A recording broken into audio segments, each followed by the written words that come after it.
The rain had stopped an hour ago, but Marcus Caldwell's hands still trembled. He knelt in Georgetown mud before a granite headstone that bore a stranger's name. Richard Sterling, Look husband closely to a at the woman inscription. he'd never met, father to no one. I see it.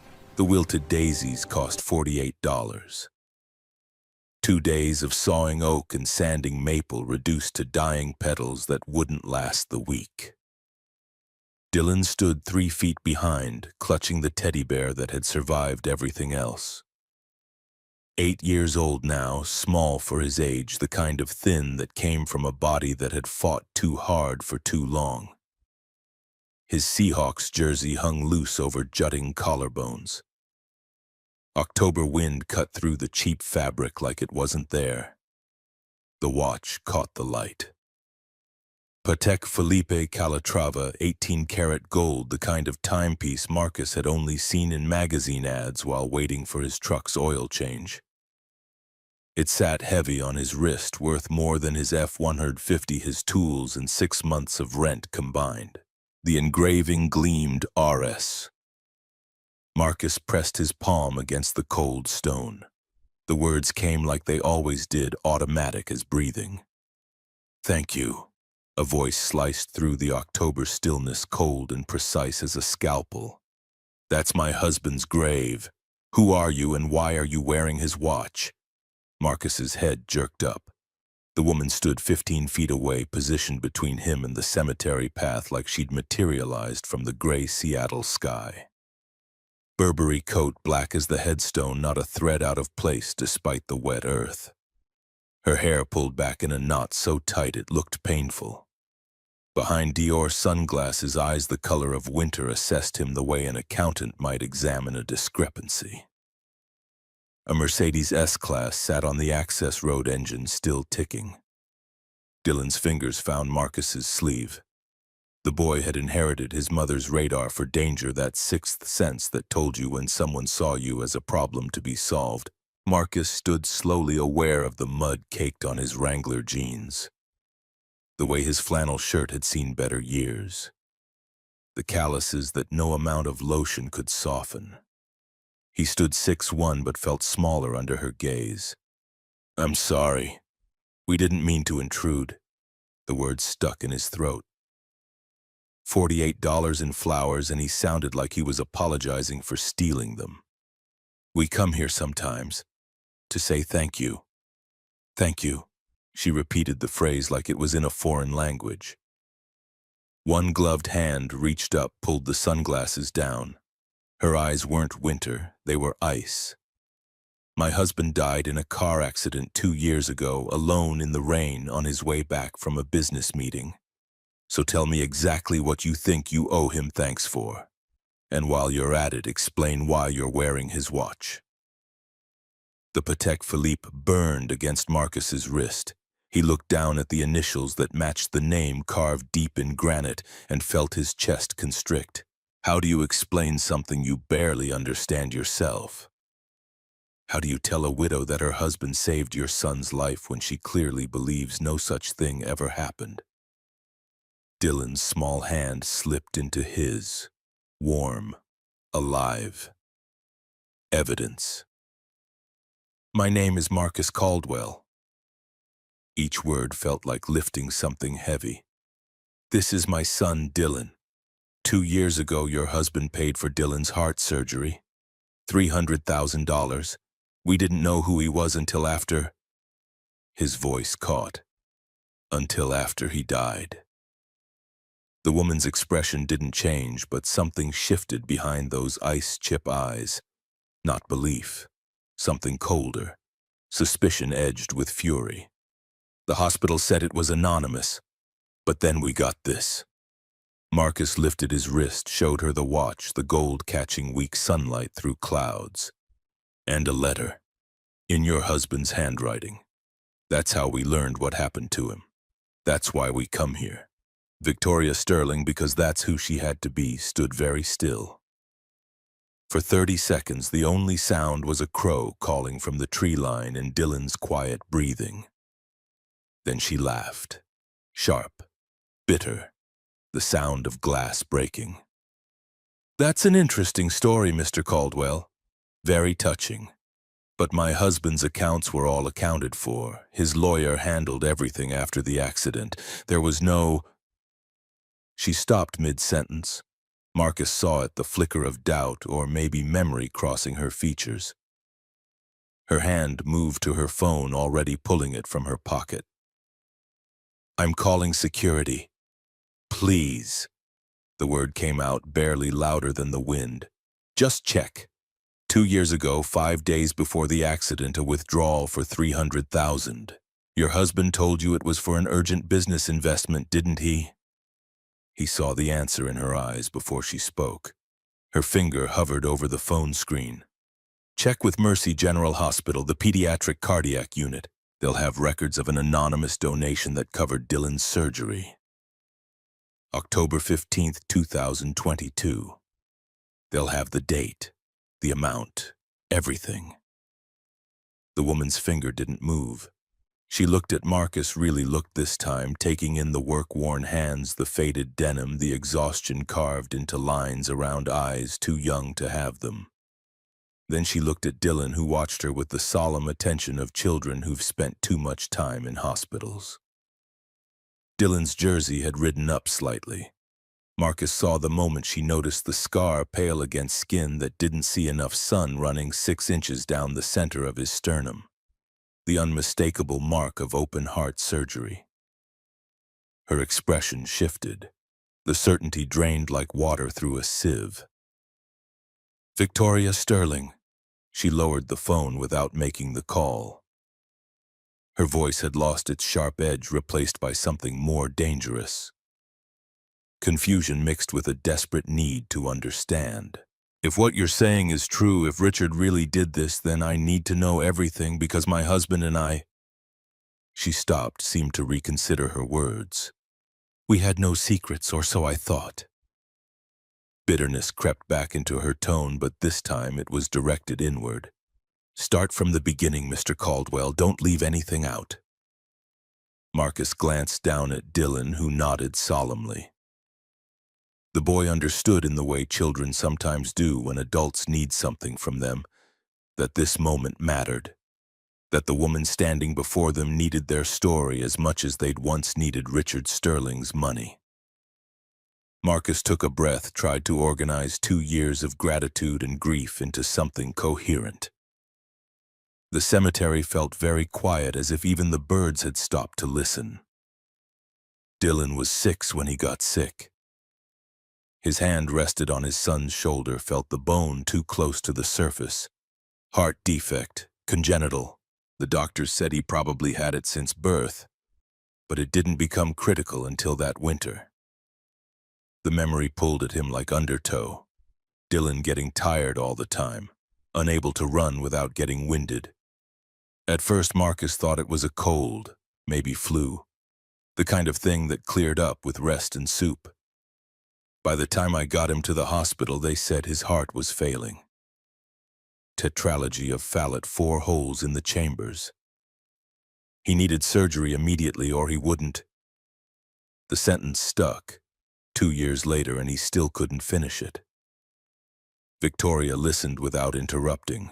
She'd moved closer, standing just a few feet away, now her focus entirely on Marcus's words. The phone remained in her hand, but forgotten. The doctor gave me an estimate. $287,000 for the surgery. Another $13,000 for recovery and monitoring. $300,000 total, not counting follow-up care or medications or anything after. The numbers still had the power to hollow him out. He remembered sitting in that financial counselor's office, the woman's kind eyes, her gentle voice explaining that they needed to make decisions about quality of life versus extending suffering. She didn't say it exactly like that, but that's what she meant. She meant your son is going to die and you can't afford to stop it. I had $8,000 in savings, 10 years of carpentry work. The hospital's charity fund could cover maybe $40,000 if we qualified. My insurance, he laughed hollow. Basic plan from the contractor I work for. Covered 15,000, maybe. Dylan leaned into his side, warm, solid, alive against all odds. I remember sitting there trying to do the math. If I sold my truck, my tools, the house, trying to make the numbers add up, knowing they never would. Victoria had gone very still. Her hand moved unconsciously to her throat, some instinctive gesture of distress. And then? Her voice came quiet, like she wasn't sure she wanted to hear the answer. Then a miracle happened. Marcus said it simply because there was no other word.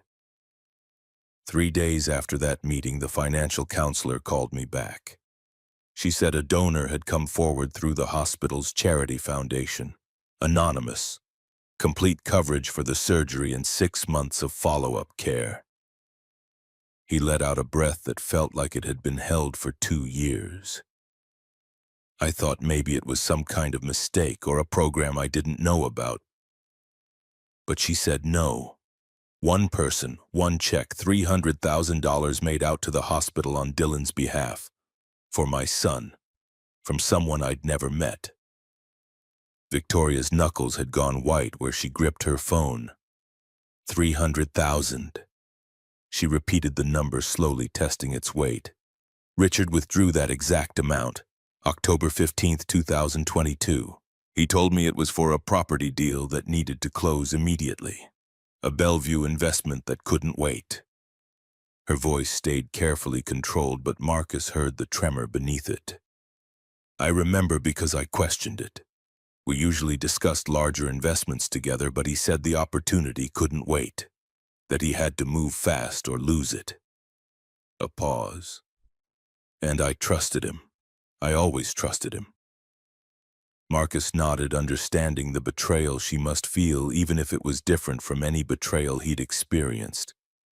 When you're desperate and someone saves you, you don't question their motives. But when you're the person kept in the dark, every secret feels like a wound. We didn't know who the donor was. The hospital kept it completely confidential. Dylan had his surgery 8 hours. It was successful. The relief still felt fresh, like touching something hot. We spent 2 weeks in recovery. And I kept thinking about this person who'd saved my son's life. This stranger who'd given us everything without asking for anything back. His voice grew softer, remembering those nights in the hospital. Dylan sleeping fitfully with machines beeping their steady rhythm. Marcus wide awake, trying to imagine the face of their guardian angel. I wanted to thank them, to tell them what their gift meant, but there was no way to reach them. No name, no contact, nothing. Until the watch. Victoria's eyes had fixed on his wrist again, but the fury was gone. Now she just looked lost. Marcus lifted his arm slightly so the afternoon light caught the gold, made the initials glow. Those 2 letters that had turned into an anchor, a lifeline, a thread connecting them to a man they'd never really known. 1 week after we came home from the hospital, a package arrived. He pulled his wallet from his back pocket, the leather cracked from years in his hip pocket. From it he extracted a piece of paper worn soft from being folded and unfolded countless times. Inside was this watch and a letter. He held it out to Victoria. After a moment's hesitation, she took it. Her hand shook as she unfolded it. The handwriting was unmistakable. Victoria's breath caught. Marcus saw recognition flash across her face, the bold, slanted script she must have seen on birthday cards, on notes left on the kitchen counter, on legal documents that divided Richard's empire with mathematical precision after his death. She read silently first, lips moving slightly. Then, as if forcing herself to hear the words aloud, she spoke them into the October air. Dear Dylan, I hope you're feeling better. The doctors tell me your surgery was a success, and I'm so glad to hear it. I want you to have this watch. It belonged to my grandfather, then my father, then me. 3 generations of sterling men have worn it. Now it's yours. Her voice wavered but held. This watch is meant for someone who will make the most of the time they're given, someone who will live with purpose, someone who won't waste the precious years like I've done. Live well, Dylan. Be kind. Make every second count. You're braver than you know.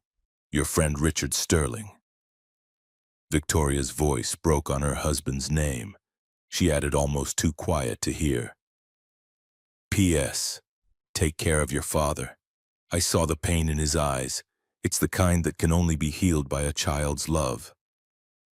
Her hands dropped to her sides, the letter hanging loose in her fingers. She stared at the headstone as if seeing it for the first time, as if the name carved there might offer some explanation for this revelation that rewrote everything she thought she knew. He never told me. The words came thick with unshed tears. 2 years. We were married 2 more years after this, and he never said a word. She looked up at Marcus, and he saw raw hurt in her eyes. Why wouldn't he tell me? Why would he keep this secret? Marcus had no answer. He'd wondered the same thing during sleepless nights after they'd learned who Richard was. After the initial joy of Thanksgiving had been swallowed by the news of his death. I don't know. Honesty was all he had to offer. Maybe he thought you wouldn't approve. Maybe he wanted it to be something just for him without any recognition or credit. He hesitated, then added gently, or maybe he was protecting you from something.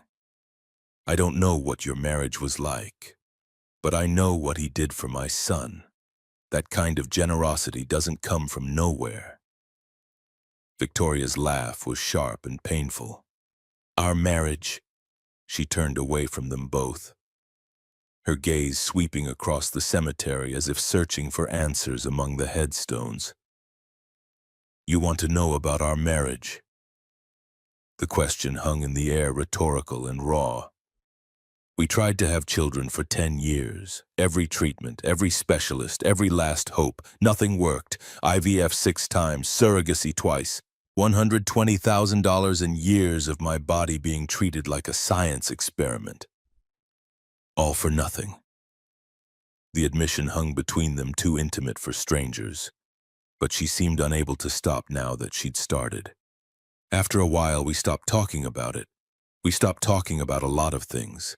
Richard buried himself in work. I did the same. We became, she searched for the word, efficient. Our marriage became a well-run business partnership, professional, courteous, utterly empty. Marcus felt like he was witnessing something he shouldn't. This wasn't what he'd come here for. He'd come to lay flowers, say thank you, and leave, not to become the confessor for a widow's grief. But Victoria wasn't finished.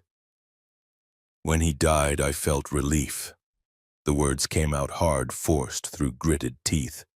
Do you understand? I was sad, yes, but also relieved. Because at least then I didn't have to keep pretending that everything was fine, that we were fine. She turned back to face them, eyes bright with tears she refused to shed. And now you're telling me that while I was drowning in that empty house, in that empty marriage, my husband was out here playing guardian angel to strangers, saving children, being the father he always wanted to be. That he... Her voice broke completely. Dylan had been quiet through all of this, absorbing words he didn't fully understand, but sensing the grief that permeated them. Now he stepped forward, tugging free of Marcus's grip. He walked right up to Victoria, his small face serious and thoughtful. Before anyone could stop him, he held out his teddy bear, the one that had survived his mother's death, his own near-death, 2 years of hospital visits and nightmares. You can hold Buttons if you're sad. He makes me feel better when I miss people. The gesture was so pure, so unexpected that Victoria's careful composure finally cracked. She dropped to her knees, heedless of the mud, and took the offered bear with shaking hands. Thank you. The words came out as a whisper, and Marcus heard in those 2 syllables all the grief and regret and complicated love she'd been holding back. Dylan patted her shoulder awkwardly, the way Marcus had taught him to comfort people who were hurting. The boy stood there, a small anchor of warmth in the cold space between them before stepping back to his father's side. Victoria remained kneeling, clutching the worn bear, her perfect facade broken. Marcus realized they weren't so different after all. Both of them left behind by Richard Sterling in different ways. Both of them trying to make sense of a gift they hadn't asked for and couldn't repay. The cemetery had grown darker, clouds gathering again overhead. A few drops of rain began to fall, light at first, then heavier, but none of them moved. Victoria slowly stood still, holding Dylan's bear. Her coat was marked with mud at the knees. She looked at the grave, at the flowers Marcus had brought, at the drawing Dylan had made that still lay folded in Marcus's pocket undelivered. When she spoke again, her voice was different, quieter, more vulnerable than before. "I need to see proof. Not because I don't believe you, though I think part of her still didn't, but because I need to understand. I need to see the records, the timeline, the letters, all of it." She looked at Marcus directly. "I need to know who my husband really was, because right now I don't think I ever did." Marcus nodded without hesitation. "Yes, of course, whatever you need." He pulled the drawing from his pocket, unfolding it carefully. Dylan's careful second-grade printing covered the page. 3 stick figures, a tall man with a halo drawn in yellow crayon, a shorter man, and a small boy between them. Above them, Dylan had written in letters that took up half the page. "Thank you, Mr. Richard, for saving my dad's heart, too." Victoria took the drawing, studied it. Her thumb traced over the words over the crayon-drawn halo. "Your dad's heart, too?" she asked softly, glancing up at Marcus. Heat crept up his neck. Dylan answered before he could. "Because Daddy was always sad before. After Mommy went to heaven. But after you saved me," he smiled again. "So you saved both our hearts." The child's logic was simple and absolute. Children saw things so clearly, sometimes cutting through complexity to reach the truth underneath. Something shifted in Victoria's expression. She carefully folded the drawing and held it close along with the letter Marcus had given her and Dylan's teddy bear. 3 small pieces of evidence that her husband's last years hadn't been as empty as she'd believed. "I live 20 minutes from here, Sterling Manor in Medina." She pulled a business card from her coat pocket, handed it to Marcus. "Victoria Sterling, CEO, Sterling Tech Solutions." An address that Marcus recognized as one of Seattle's most expensive neighborhoods. "I'd like you both to come with me. I have Richard's personal papers, his journals. Maybe together we can understand why he did this, why he kept it secret." She paused, then added with brutal honesty, "And maybe you can help me figure out who the man I married actually was, because right now I'm not sure I ever really knew him." Marcus looked down at Dylan, who nodded eagerly. The boy was cold, his thin jacket insufficient against the returning rain, but his eyes were bright with curiosity and something else. Hope, maybe, that the story of the man who'd saved him might finally be complete. Marcus made a decision. "Okay, we'll follow you." Victoria nodded, already moving toward the parking lot, but Marcus held back for a moment, pulling Dylan close. Together they knelt by Richard's grave one more time. "Thank you." Marcus whispered the words again, the ones he spoke every visit, but this time he added something new. "Thank you for bringing us here, for leading us to her. I think—" He paused, searching for the right words. "I think maybe you knew she'd need us someday the way we needed you." Dylan pressed his small hand against the cold granite, a goodbye and a promise at once. Then they stood, turned away from the grave, and walked toward whatever answers waited in the house of a stranger, who was somehow becoming less strange with every passing moment. The drive felt longer than 20 minutes. Marcus followed Victoria's sleek Mercedes in his Ford F-150, a 2008 model with 180,000 miles and a slow oil leak he kept meaning to fix. The contrast wasn't lost on him as they moved from Lakeview Cemetery onto I-90 East past the floating bridge taking the exit toward Medina. Dylan hummed quietly beside him, drawing shapes in the condensation on the window. The boy seemed content, unbothered by the strangeness of following a widow to her mansion. Children adapted in ways adults couldn't. Marcus's mind churned. What were they doing? Victoria Sterling lived in a different world.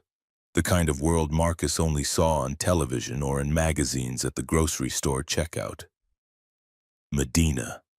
That's where Bill Gates lived, where tech billionaires built compounds with private beaches on Lake Washington. Georgetown, where Marcus rented a small house, had trailer parks and auto repair shops and corner stores that stayed open all night. Different universes separated by 20 minutes and a lifetime. The truck shuddered slightly as he accelerated. The oil leak left small dark spots wherever he parked. He'd see them later in Victoria's pristine driveway and feel the weight of every choice that had led him to 35 years old with a vehicle held together by hope and duct tape. "Are we going to her castle?" Dylan's voice cut through his thoughts. "Not a castle, buddy, just a house, a very big house where very rich people live. Like a castle." Dylan decided, and Marcus didn't have the heart to argue. They turned onto Evergreen Point Road. The houses grew larger, set back behind gates and hedges. Waterfront properties with private docks. Lawns that looked like golf courses. The Mercedes ahead slowed, signaled turn through iron gates that opened automatically. Sterling Manor. The name was engraved on a stone pillar. Marcus followed his truck, looking absurd next to the Mercedes parked in the circular driveway. He pulled to a stop, shut off the engine. Oil dripped onto cobblestones that probably cost more than his monthly rent. He sat there for a moment, hands on the steering wheel, suddenly unsure. "We don't belong here, do we, Dad?" Dylan's voice was small. Marcus wanted to say they did. That money didn't matter, that they had every right to be here. But he'd never lied to his son, and he wouldn't start now. "No, we don't. But sometimes you end up places you don't belong, and you just have to be respectful and do your best. Come on." They climbed out. The house rose before them, 12,000 square feet of modern architecture, stone and glass angles that caught the gray afternoon light. Gardens stretched on both sides, perfectly manicured despite the season. A tennis court was visible to the left. To the right, a guest house that was larger than Marcus's entire home. Dylan's hand found his small and cold. Victoria waited on the stone steps. She'd removed her heels, stood in stockinged feet. The gesture made her slightly less intimidating, slightly more human. She held Dylan's bear carefully, like it was precious. "Come in. Don't worry about your shoes. The stone cleans easily." A lie of kindness, probably. But Marcus appreciated the effort. They followed her inside. The entryway alone could have fit his living room and kitchen combined. Marble floors. A chandelier that must have weighed 200 pounds. Abstract art on the walls that Marcus didn't understand but assumed cost more than his truck. "This way." Victoria led them down a hallway lined with photographs. Marcus found himself studying them as they passed. Richard and Victoria at a technology gala, 1918, according to the placard. Evening gown, tuxedo, champagne, smiles for the camera. But their eyes, Marcus saw it even in a photograph, their eyes didn't smile. Another frame. Charity event 2019. Richard and Victoria handing an oversized check to Seattle Children's Hospital. $500,000. They stood 6 inches apart, both looking at the camera instead of each other. Professional. Polished. Empty. Company IPO 2020. Celebration. Success. Richard looked at the camera. Victoria looked at the floor. Dylan's whisper cut through Marcus's observations. They don't look happy like you and Mom did in our Christmas pictures. You're right, buddy. Sometimes people smile on the outside but feel sad on the inside. Victoria stopped walking, turned. She'd heard. Dylan is very perceptive. Her voice was thick. He's right. We weren't happy. Not for a long time. She continued walking, leading them to a staircase that curved up to the second floor. Marcus noted the absence of certain photographs. No wedding pictures except one small frame visible through an open door. No vacation photos, no candid shots of laughter or intimacy or casual moments that filled normal people's homes. Richard's office is upstairs. Victoria's voice echoed slightly in the cavernous space.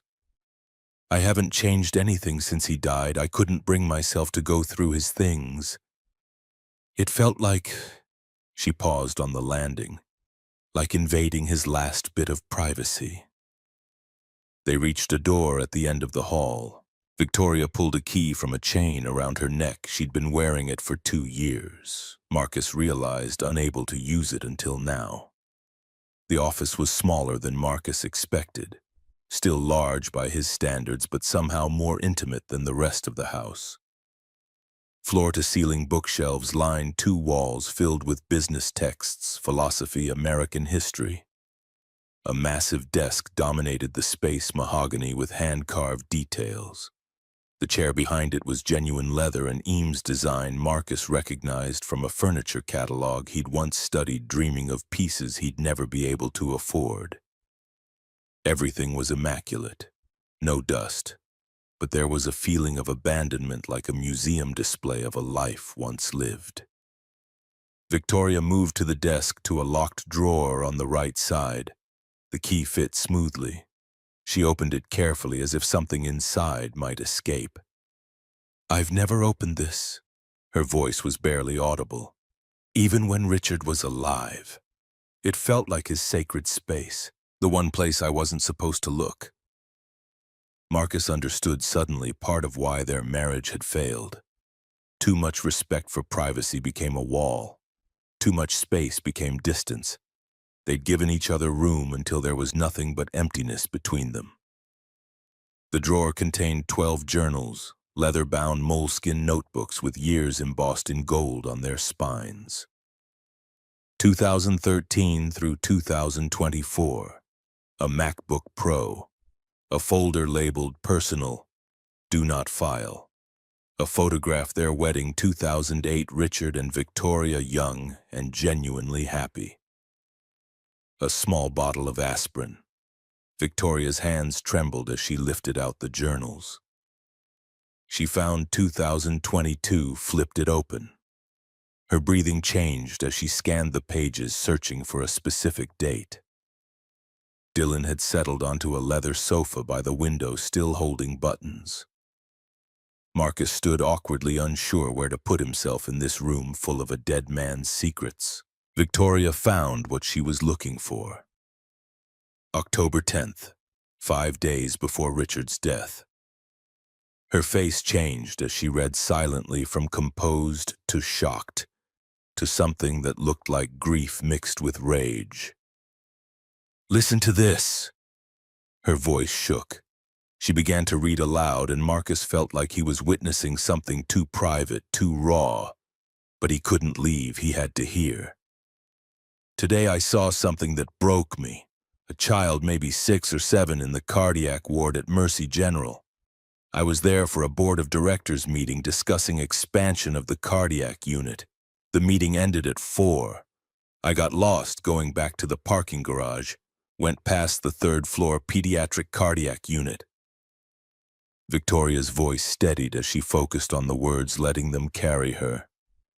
There was a man in the waiting room, early 30s, work jeans, flannel shirt, boots, hands calloused, someone who works with them.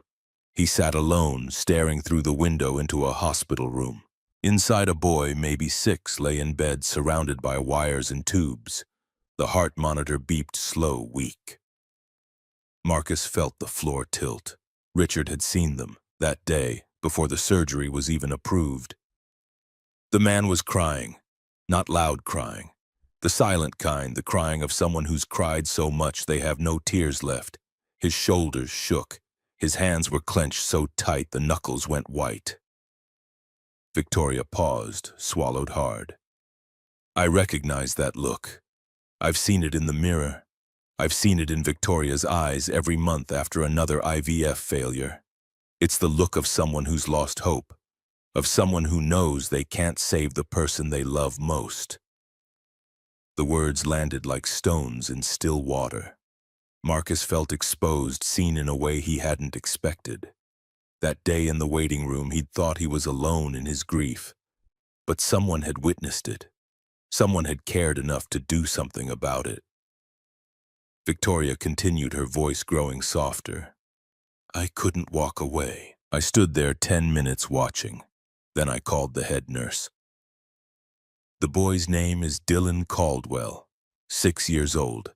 Tetralogy of Fallet 4 congenital heart defects. Needs open heart surgery immediately or will die within 6 months. Cost $287,000 for surgery, $13,000 for ICU recovery, $300,000 total. She looked up at Marcus and he saw his own poverty reflected in her eyes. Family has $8,000. Insurance covers $15,000 minimum policy. Hospital charity fund $40,000 maximum if they qualify. Total available about $63,000. They need $237,000 more. Victoria's voice broke slightly.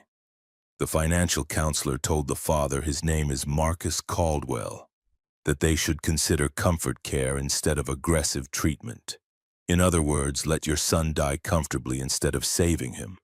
Because of $237,000. The amount sounded obscene when spoken aloud. Marcus remembered every digit, every calculation, every desperate attempt to make impossible math work out. Richard came home that night.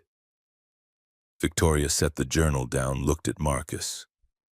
I asked how his day was. He said fine. We ate dinner in silence, went to bed at different times, slept 3 feet apart in a California king. She picked up the journal again, and all night Richard wrote he could only think about that father in the waiting room, about the boy with 4 holes in his heart, about $237,000 being the difference between life and death. He listed what he'd spent that year on things that didn't matter. A Mercedes, a vacation to the Maldives where they barely spoke, wine collection, a Rolex he never wore. It came to more than $237,000. Victoria flipped forward 2 pages. October 12, 2022. I did it. I donated $300,000 through the hospital foundation, completely anonymous. They'll never know my name. They'll only know that someone cared enough to save their son. She read faster now, as if needing to get through it before losing courage. I told Victoria it was an urgent real estate investment, a Bellevue property that needed to close immediately. She asked a few questions but didn't dig deeper. We never dig deeper into anything anymore. The surgery is scheduled for October 15th. I won't be there. I won't meet them, but I'll know. And for the first time in 10 years, I feel like my life means something. The room fell silent. Marcus couldn't speak. Dylan had gone very still on the sofa, sensing the gravity, even if he didn't understand all the words. Victoria turned more pages, her movements almost frantic now. She found another entry dated October 18th, 2 days before Richard died. Dylan's surgery was successful, 8 hours. The doctors say he'll live healthy, heart, normal life. I sat in my office and cried. I didn't tell Victoria about Dylan because I'm a coward. Her voice dropped to almost a whisper, but the words cut like wire. If I told her, I'd have to admit something. I found meaning in a stranger's child that I never found in our marriage. If I told her, she'd ask why I care more about a boy I've never met than about fixing what's broken between us. And I don't have an answer, except the truth. Victoria stopped, took a shaking breath. Saving Dylan was easier than saving us. With him, I could write a check. I could know I made a difference. The result was clear: he lives or dies. But with Victoria and me, no amount of money fixes the distance we've created. No surgery repairs a marriage that died 5 years ago, but we keep pretending is alive.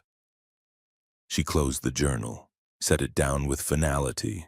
The silence that followed was absolute. Marcus watched Victoria Sterling sit in her husband's chair, surrounded by his books and his secrets, and saw her truly for the first time. Not as an intimidating CEO or a wealthy widow, but as someone just as lost as he'd been in that hospital waiting room 2 years ago. Our marriage was already over. Her voice was hollow. We just didn't have the courage to say it out loud. The admission hung in the air, stark and honest. Richard found meaning in you because he couldn't find it at home. I don't blame you for that. I don't even blame him, really. I blame us both for being too proud, too stubborn, too scared to admit we'd failed. Dylan slipped off the sofa, walked over to Victoria. He was small enough that standing put him at eye level with her seated form. He took her hand. Mr. Richard still loved you. I know he did. Victoria looked at this 8-year-old boy, this child her husband had saved, and fresh tears spilled down her cheeks. How do you know that, Dylan?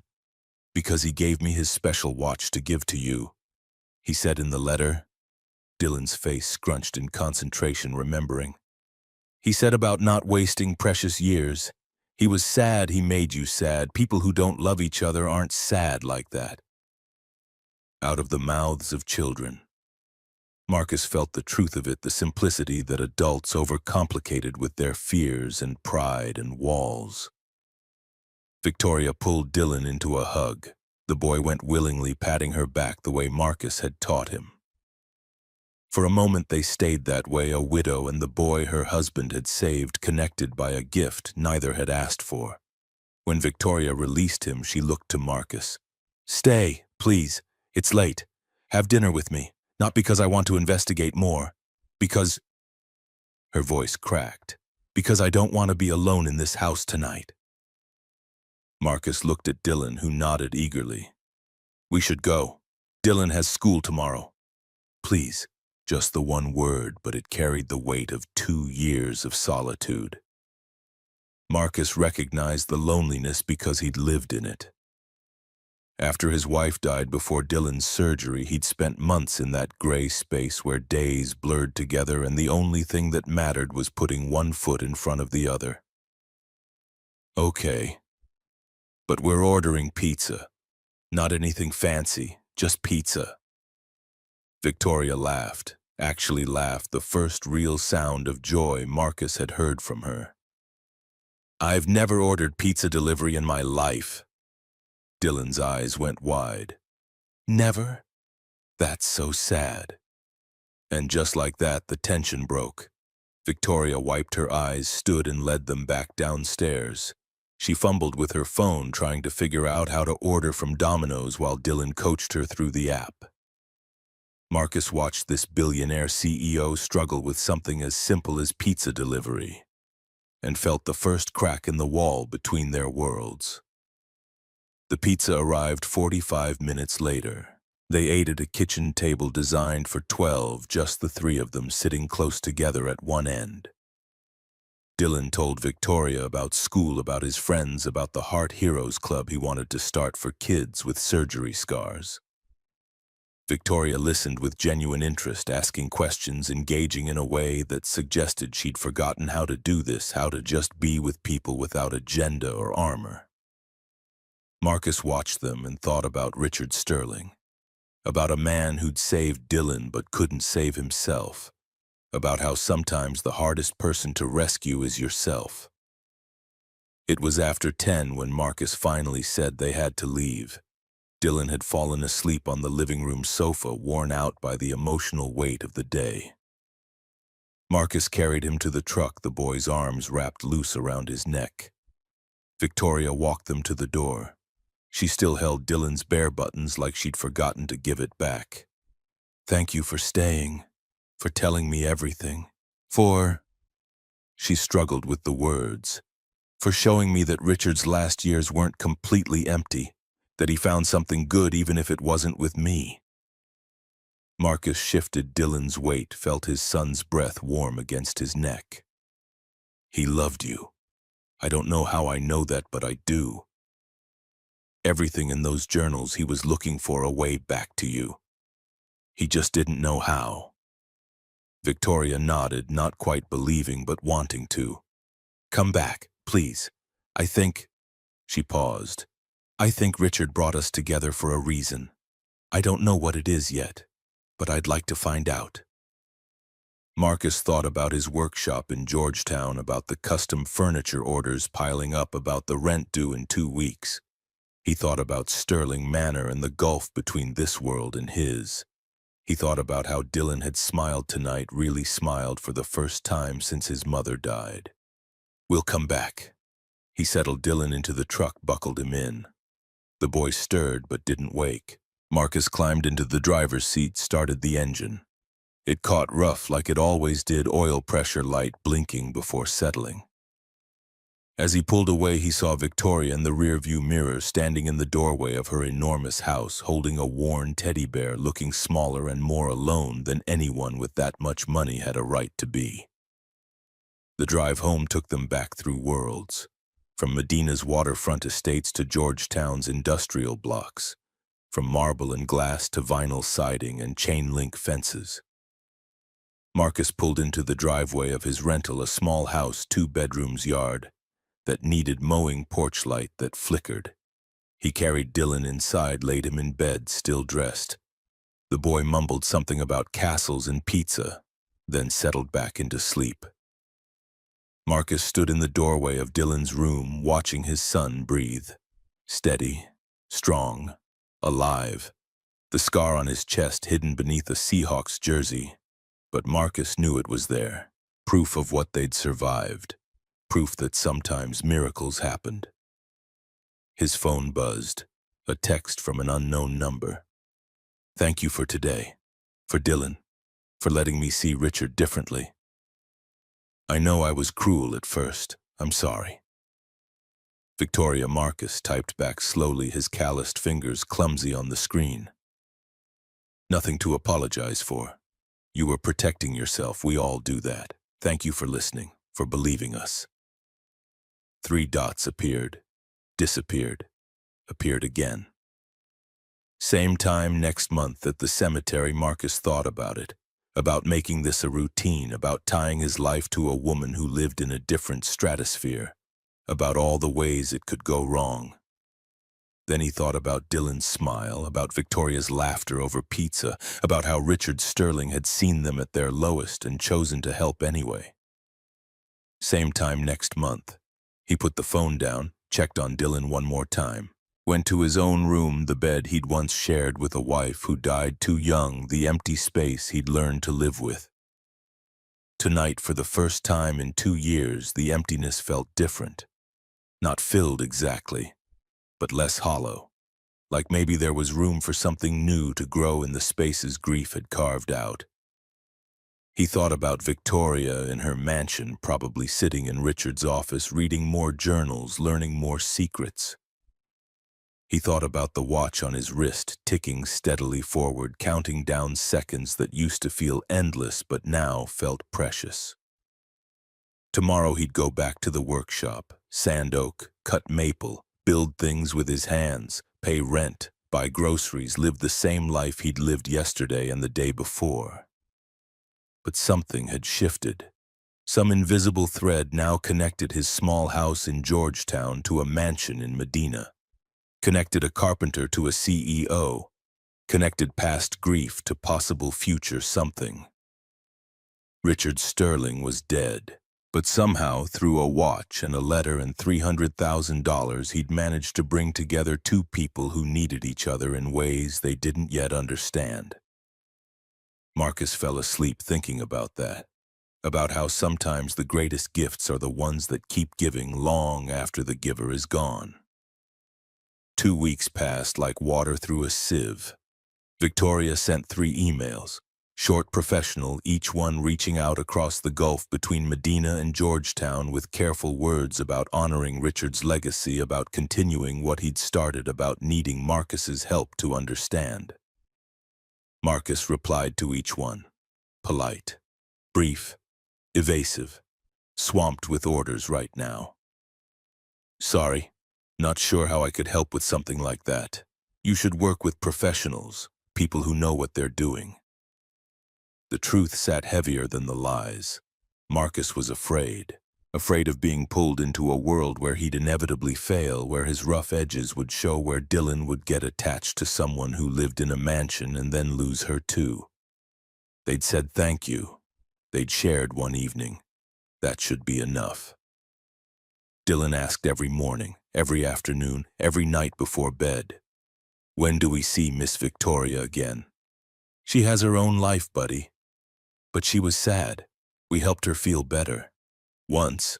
We helped once. That's all we can do. The boy's disappointment was a stone in Marcus's chest, but he told himself he was being smart, protective, keeping them safe in the small, manageable world they understood. Saturday morning found Marcus in his workshop hand-sanding a cherry dining table. The red-brown wood showed tiger stripes under his palm grain that would look stunning under oil finish.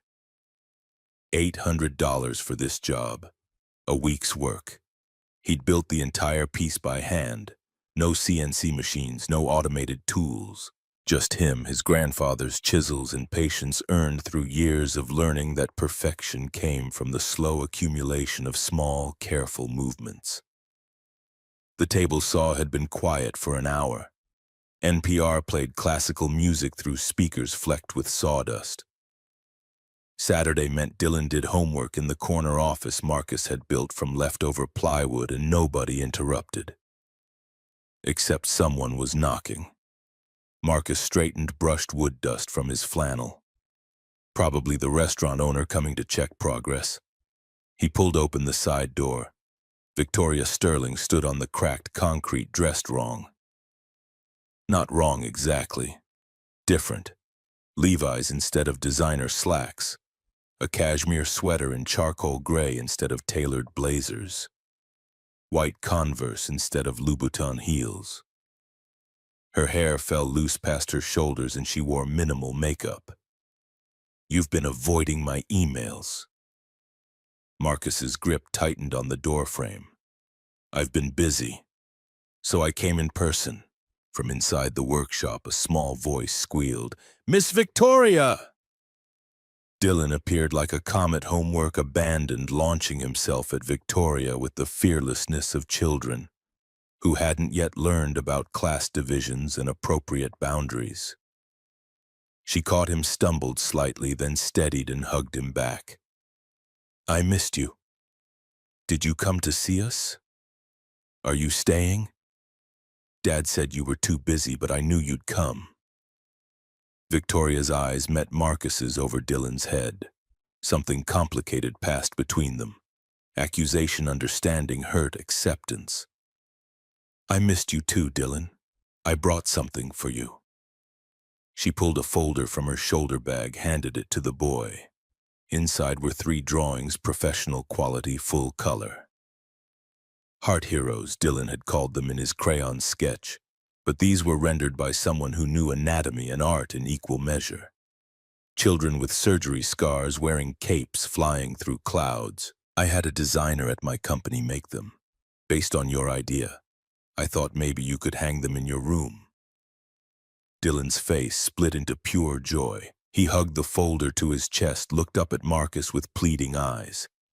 "Can we, Dad? Can we hang them?" "Of course, buddy. Go inside and pick which walls." Dylan ran back into the workshop, leaving Marcus and Victoria alone in the doorway. Traffic hummed on the street behind her. Someone's radio played hip-hop from an auto body shop 3 doors down. "You shouldn't have done that." "I wanted to. Dylan's idea was brilliant. He should see it taken seriously." Marcus stepped aside, gestured her in.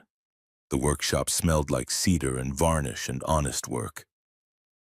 Victoria walked slowly, taking in the space. Her fingers traced the edge of the dining table, felt the smoothness of his sanding, the precision of mortise and tenon joints that held the legs without a single screw. This is beautiful. You made this by hand. Everything here is by hand. Can't afford the machines the big shops use. I couldn't do this even with machines. She turned to face him, and the admiration in her voice felt genuine. This is skill, patience, precision. It's art. It's carpentry, nothing special. Don't do that. Sharp, sudden. Don't diminish what you're good at. You have a gift. Own it. The words landed harder than intended. Marcus busied himself with putting away tools, uncomfortable with praise, with being seen. Why are you really here, Victoria? I want to create something. Jonathan's Heart Foundation, continuing what Richard started when he saved Dylan, but I can't do it alone. Hire experts, program directors, people with degrees in nonprofit management. I don't need experts. She moved closer, her voice gaining intensity. I need someone who understands what it feels like to sit in that hospital calculating whether selling everything you own might add up to enough. Someone who knows the difference between numbers on paper and actual human desperation. Marcus shook his head, dust motes swirling in the light from high windows. I don't know anything about running a charity. But you know people. I have money. You have heart. We need both. She pulled a paper from her bag. Official letterhead, job description, salary listed at the bottom. Co-director of Family Services. $150,000 per year. Benefits. Flexible hours. The number was obscene. Marcus made $45,000 as a carpenter. This was more than triple, more than he'd ever dreamed of earning. Enough to get Dylan braces, fix the truck move to a better neighborhood, save for college. His hands trembled as he read it. Then he set it down on his workbench and stepped back. I can't accept this. Victoria's face registered shock. Why not? This is a real position. You'd be earning it, interviewing families, assessing needs, making recommendations. It's charity. The word came out harder than he meant. Richard saved Dylan because he wanted to, not because he expected me to owe him a job. If I take your money now, I'm just taking advantage of his generosity. I'm no better than... He stopped, but she finished the thought. Than someone exploiting the foundation. Yes. The silence stretched. Victoria's jaw tightened. She wasn't used to people refusing her offers, Marcus realized. Wasn't used to someone rejecting what looked like pure generosity. Then what do you want? The question hung between them. Marcus thought about Dylan, about Victoria's loneliness, about Richard's journals, describing a man who'd found meaning too late. I'll help you. Volunteer 1 evening a week, Fridays after 6. I'll review applications, meet families, give you my assessment, but no pay. If I do this for 6 months and prove I'm actually useful, if I earn the position, then maybe we talk about salary. 6 months without pay, you have a son, bills. I have carpentry, it's enough, but I need to know I'm not charity. I need to know I've earned whatever comes next. Victoria studied him for a long moment. Behind her, Dylan hummed while examining his drawings. Traffic continued outside. The world kept turning while these two people from different universes tried to find common ground. Okay, 6 months volunteer, but if you're good at this, and I think you will be, you accept the salary. Deal. Marcus extended his hand. Rough calluses met smooth skin. They shook on it, and something shifted in the air between them. Not friendship yet, not partnership, but the beginning of something that might become both. 3 months vanished into a rhythm. Friday evenings, Marcus would finish his carpentry work, pick up Dylan from the neighbor who watched him after school, and drive to the small office Victoria had rented in downtown Seattle. 800 square feet above a coffee shop, furnished simply. 2 desks, file cabinets, a worn sofa where Dylan did homework while the adults worked. Jonathan's Heart Foundation, Incorporated, $2 million in initial funding from Victoria's personal wealth. Logo designed by Dylan, a heart with wings professionally rendered by Victoria's design team. Mission statement written and rewritten until every word felt right. Saving children who need cardiac surgery but lack the financial means. Simple, direct, true. The first applications arrived slowly. Families who'd heard about them through hospital social workers, through support groups, through desperate internet searches. Each file told a story of medical bills that crushed dreams, of insurance that covered almost nothing, of parents forced to choose between saving their child and keeping their home. Marcus read each one like gospel. Victoria analyzed them like chess problems. Their methods clashed immediately. The Miller family file landed on the desk third week of January. Emily Miller, 9 years old. Leukemia relapse requiring specialized radiation therapy. $180,000. Father Thomas Miller, warehouse worker, had been fired 3 months prior for excessive absences. Victoria's red pen marked through the page. He's not reliable. Lost his job. That's a risk. Marcus's voice came tight. Or maybe he was missing work to take care of his dying daughter. Maybe his boss didn't care about sick kids. Maybe we should ask him instead of judging from a background check. I'm not judging. I'm assessing risk. We have limited funds. We can't waste them. Waste? The word tasted bitter. A 9-year-old with cancer is waste. That's not what I meant. Then what did you mean, that we only help perfect families with perfect credit scores because I had terrible credit when Richard helped us? I was behind on rent. If I'd applied to this foundation, would you have rejected me? Victoria went very still. That's different. I know you. Exactly. Someone gave me a chance before knowing me. Richard looked past the numbers and saw a father who needed help. That's what we have to do. The office felt too small suddenly. Dylan pretended not to listen from the couch, but his homework hadn't moved in 10 minutes. Victoria picked up her phone. I want to verify his story, if he was really fired for taking care of Emily, if that's the truth we approve. But I need proof. Then I'll get proof. Give me his address. Marcus drove to South Seattle the next day. The apartment building looked tired, peeling paint, cracked parking lot, but clean. Maintained by people who cared even when they had nothing. Thomas Miller answered on the second knock. 38, but looked 50. Exhaustion etched in lines around his eyes. They talked for an hour. Marcus saw the empty living room TV gone, sofa gone, everything sold except mattresses and Emily's stuffed animals. Saw the hospital bills stacked on the kitchen counter, each one stamped overdue. Saw Emily herself, bald from chemotherapy, playing quietly with a single worn doll. He drove back to Georgetown with rage burning in his chest.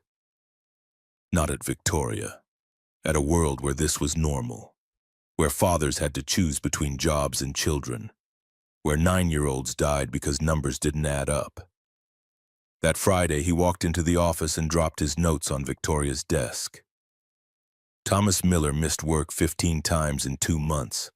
His daughter was in the hospital. He asked for leave without pay. They denied it. So he went anyway. They fired him. He sold everything he owns to pay for treatment. He's behind 4 months on rent. His landlord is about to evict them, but he's not trying to save his apartment. He's trying to save his daughter. Victoria read through the notes without speaking. Made a phone call, verified the story with Thomas's former employer. Hung up and sat back in her chair. You were right. Wire $180,000 to Swedish Medical Center for Emily Miller's treatment. Something loosened in Marcus's chest. Not victory. Just the knowledge that they'd done right by one child. The Whitmore family came next. Mason Whitmore, 5 years old, needed a bone marrow transplant. $250,000. Parents ran a Greek restaurant in Fremont called Apollo's Tavern. Revenue reports showed $850,000 per year. Marcus frowned at the numbers. They're not poor, they can afford this. Victoria pulled up tax return spreadsheets, business documents Marcus didn't fully understand. Revenue isn't profit. Look, food costs, labor, rent, equipment, loans, by the time everything's paid, they net about $65,000 per year. Comfortable, but not wealthy. She showed him more documents. 3 years of Mason's leukemia treatment had cost $340,000. They'd mortgaged their home, drained retirement accounts. The restaurant was leveraged to the limit. They're rich in their front window and broke in their back office. The numbers tell the story if you know how to read them. Marcus looked at the spreadsheet, saw the truth he'd missed. I'm sorry, I judged too fast. And I judged Thomas Miller too fast. We balance each other, that's the point. They approved the Whitmore family. Wired $250,000. The foundation had helped 4 children in 3 months. Miller-Whitmore twin girls named Rodriguez who needed heart surgery, a teenager named James Wilson, whose dialysis costs were bankrupting his family. 4 children, $780,000. 780,000 reasons the foundation mattered. Friday nights became something Marcus looked forward to instead of enduring. Victoria ordered Thai food or Indian or Chinese, never pizza again, by mutual unspoken agreement to keep that first night separate. Dylan finished homework, then taught Victoria how to use Photoshop, showing her design basics while she fumbled through layers and filters with the intense concentration of someone used to mastering everything. Marcus watched his son laugh, watched Victoria's careful distance soften into something approaching ease, and thought maybe Richard Sterling had known what he was doing after all. April arrived wet and cold, 6 months since they'd met at the cemetery. Marcus had proven himself valuable enough that Victoria insisted on making the co-director position official and paid. He'd accepted $120,000 less than her initial offer, but enough that he could cut back on carpentry, could spend more time with Dylan, could stop calculating whether fixing the truck would mean skipping groceries. The Bryn Sullivan application arrived on a Tuesday. Single mother, 32, worked as a server at Applebee's. Daughter Harper, 7 years old, diagnosed with ventricular septal defect, a hole in the heart wall. Surgery cost $220,000. No insurance through her part-time position. Credit score of 480. 2 prior evictions. Collection accounts totaling $12,000. Bankruptcy filing from 2019 mentioning gambling debts. Victoria's red pen came out immediately. No. Too many red flags. We can't risk this. You're rejecting her because she has gambling problems. The daughter didn't gamble. Harper's 7 years old. I'm rejecting because I don't trust the mother will use the money properly. $220,000 could disappear into a casino instead of a hospital. Marcus felt heat rise in his neck. So we only help perfect victims' mothers without mistakes. That's not what Richard did. He helped us without knowing anything except that Dylan needed surgery. And maybe if he'd done due diligence, he would have found red flags with us too. Maybe that's why he kept it secret. He knew I'd have concerns. The argument escalated. Victoria talked about fiduciary responsibility. Marcus talked about the child who'd die without help. Neither could hear the other through the wall of their own certainty. Finally, Marcus played the card he'd been holding. If I'd applied to this foundation 2 years ago, you would have rejected me based on my credit score and late rent payments. You would have let Dylan die because I made mistakes. Is that who we are? Victoria's face went pale. The truth of it struck like a physical blow. Marcus pressed the advantage. I'll meet her, interview her in person, look her in the eye. If I think she's lying, we reject, but don't judge her on paper without giving her a chance. Victoria set down her pen with careful precision. Fine, but I want extra verification, home visit, references, Medical records confirmed directly with doctors. If you approve this, you own it. I'll own it. He drove to Renton on Saturday. The apartment complex was called Riverbend, which was optimistic given the cracked asphalt and peeling siding. Bryn Sullivan answered the door in an Applebee's uniform just off shift. Exhausted. Wary. Harper sat on a worn couch coloring. Small for 7. Blonde hair pulled back in a ponytail. She breathed with visible effort, each inhale slightly labored. The kind of thing you didn't notice unless you'd watched your own child struggle for air. They talked for 45 minutes. Bryn cried when explaining the gambling, a bad year after losing her job, depression, stupid choices that snowballed into debt. She was paying it off. $30 a week from tips would take years. But she was trying. I swear on everything, if you give us this money, it goes straight to the hospital. I won't touch it. I'll sign anything. Harper needs surgery by next year or her heart will fail. That's what the doctors said, and I can't. I don't have... Her voice broke. Harper looked up from coloring eyes too old for 7. Mommy's sad again. Marcus saw Dylan in that face, saw himself in Bryn's desperation, saw the whole terrible cycle of poverty and illness and impossible choices. He drove back to Seattle and walked into Victoria's office Monday morning. Approve it. I talked to her doctors. The VSD is real. Harper needs surgery. Bryn made mistakes, but she's trying. I believe her. Victoria looked at him for a long time. Then she signed the approval form. $220,000 wired directly to Mercy General Hospital under Harper Sullivan's name. It goes nowhere else. Thank you. Don't thank me yet. 2 weeks later, Victoria's phone rang at 9 in the morning. Marcus was in his workshop hand-planing a walnut bookcase when his phone buzzed. Victoria's text was a single sentence, "Call me now." He did. She picked up before the first ring finished. The hospital says they've never heard of Harper Sullivan. No patient by that name. No scheduled surgery, nothing. Marcus's stomach dropped into a void. That's impossible. I saw the medical records. Apparently those records were fake. Along with everything else, I have an investigator looking into it. I'll call you back. The call came 3 hours later. Marcus sat in his truck outside the workshop, unable to move, unable to think. Bryn Sullivan isn't her real name. It's Bryn Callahan. She's done this before. Small-time fraud. The medical records were forged. The apartment was rented specifically for the con. Harper isn't even her daughter, borrowed from a friend for photos. The $220,000 went to an intermediary account that disappeared. It's gone, Marcus, all of it. His vision tunneled. His breath came short. Gone. $220,000. Enough to save 3 children. 4, 5. Gone because he'd trusted someone. Because he'd looked into desperate eyes and seen himself. I'll call an emergency board meeting. Victoria's voice sounded hollow. The lawyers think we should shut down. Cut our losses before this becomes public. Victoria, you were right about Thomas Miller. You were right about seeing past the numbers. But you were catastrophically wrong about this, and now we're done. The foundation is done. Richard's legacy is... I'm sorry. The line went quiet.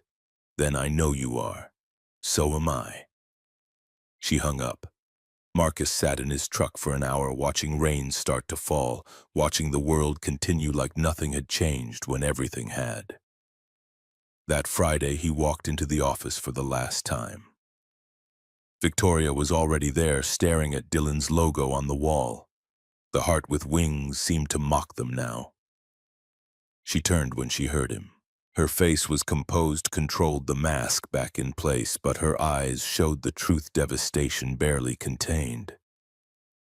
The board wants to dissolve the foundation. The lawyers agree. We're liable for negligence, possibly fraud ourselves if donors think we weren't properly vetting. This is my fault. Yes. No softening, no comfort, just cold truth. This is exactly why we needed thorough vetting. why I wanted safeguards, why I— Her voice rose, control slipping. Why I told you this would happen. You with your instincts and your trust and your need to see the best in everyone. You got played, Marcus. You got played, and it cost us $220,000. I was trying to help by ignoring every red flag, by overriding my concerns because you wanted to be the hero, because you saw yourself in some con artist and couldn't separate your trauma from actual assessment. The words landed like hammer blows. Marcus felt something crack inside his chest. At least I tried, at least I cared about people instead of just risk management, you. With your spreadsheets and your background checks and your perfect calculations. You don't see humans, you see potential losses. Because losses are real. Because every dollar we waste is a child we don't save. Because I have responsibility to donors, to the board, to Richard's memory. Her voice broke. Do you know what the difference between you and Richard is? He only had to save Dylan once. Then he died. But I have to live with every decision, every failure, every child we turn away because we ran out of money helping the wrong people. The silence after her words felt like falling. Marcus stood there, chest heaving, watching tears stream down Victoria's face while she refused to look away from him. Dylan's voice came small from the doorway. Dad!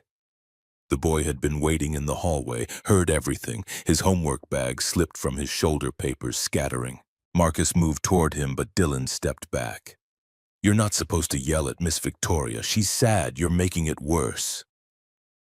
Shame burned through Marcus's anger.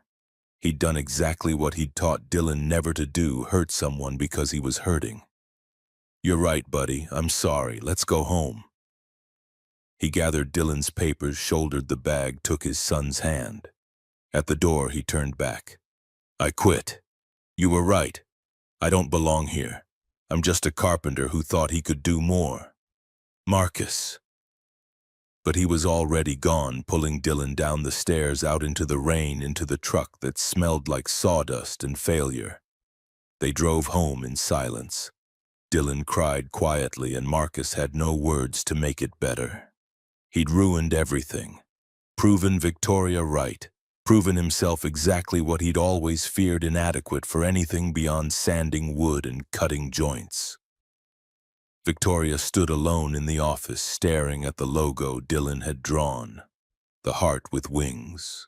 The dream they'd built for 3 months and destroyed in 3 minutes. Her phone rang. The lawyer. We can probably recover some reputation if we shut down quietly. Issue a statement about unforeseen circumstances. Your personal wealth is protected. Do it. Her voice sounded dead even to herself. Close it all down. She hung up, sat in the chair Dylan usually occupied. Picked up one of his drawings from the floor where it had scattered Emily Miller, the first child they'd saved. Drawn in crayon with a heart labeled fixed. 4 children. $780,000. 4 lives changed. 4 families given hope. And now it was over, because she'd been right about the wrong person and Marcus had been wrong trying to be kind. Richard's watch sat in her desk drawer. She'd taken it from Marcus's wrist that first day in the cemetery, taken it home, kept it. Now she pulled it out. The initials caught the light, RS. What were you thinking? She asked. The watch asked the ghost, asked the universe that had brought them together just to tear them apart.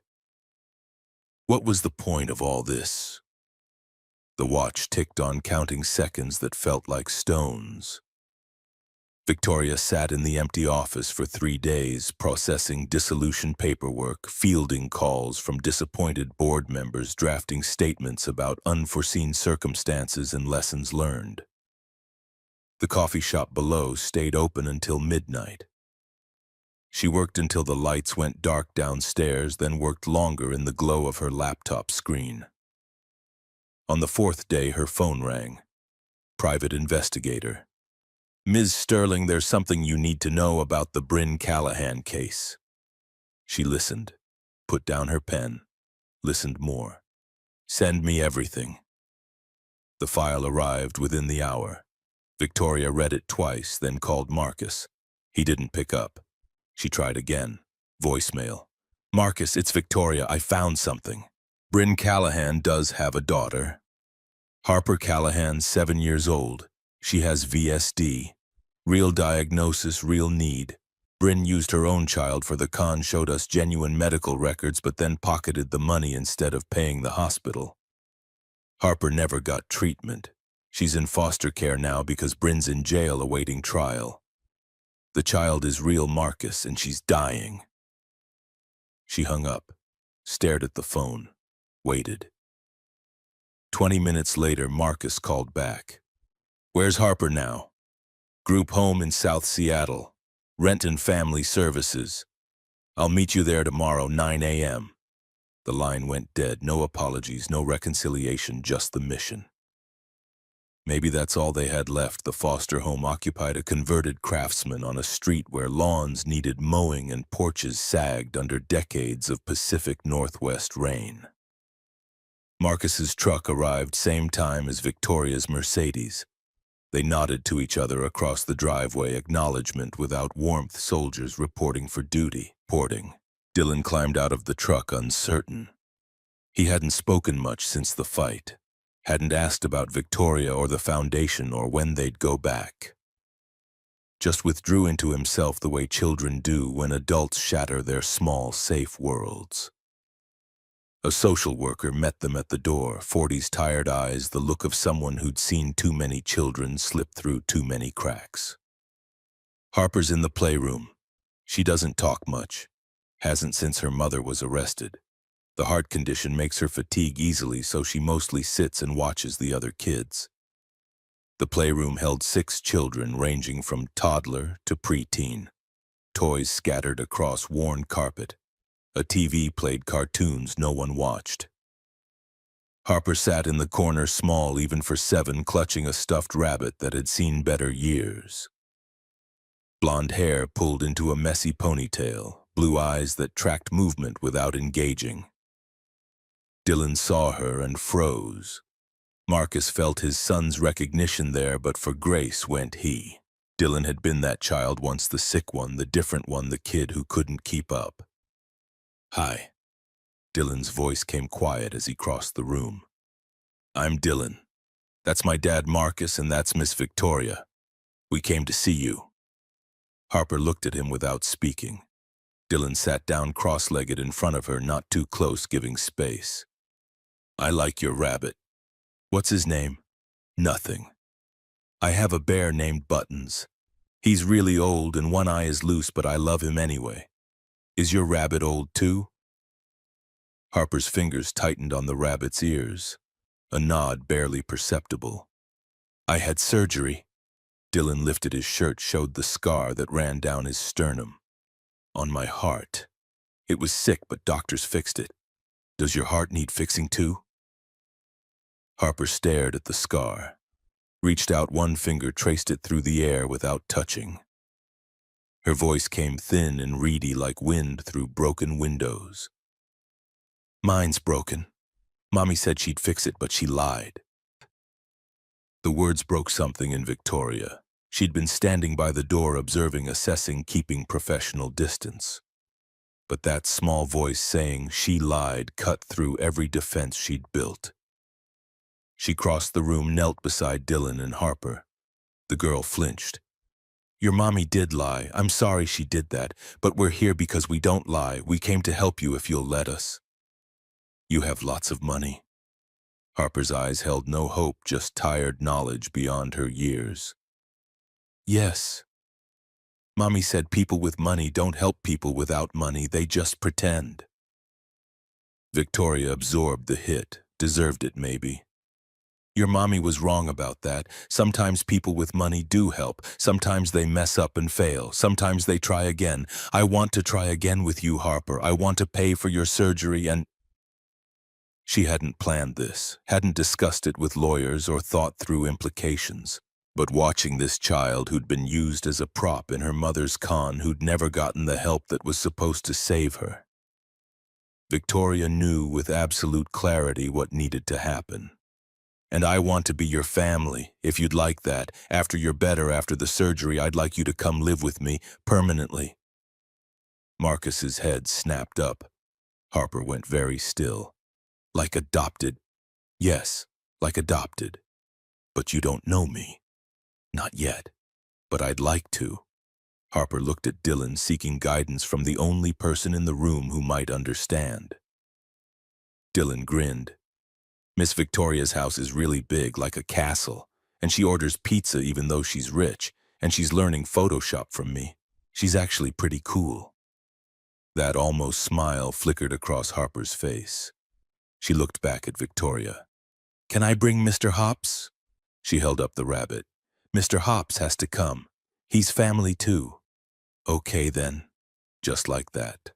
"Okay then." As if agreeing to surgery and adoption was no more complicated than choosing which toy to bring. Maybe for children it was that simple. Maybe adults were the ones who made everything harder than it needed to be. Marcus touched Victoria's shoulder, drew her aside while Dylan entertained Harper with stories about buttons and adventures they'd have together. "Are you sure about this? Adoption is its forever. You can't change your mind." "I know what adoption means.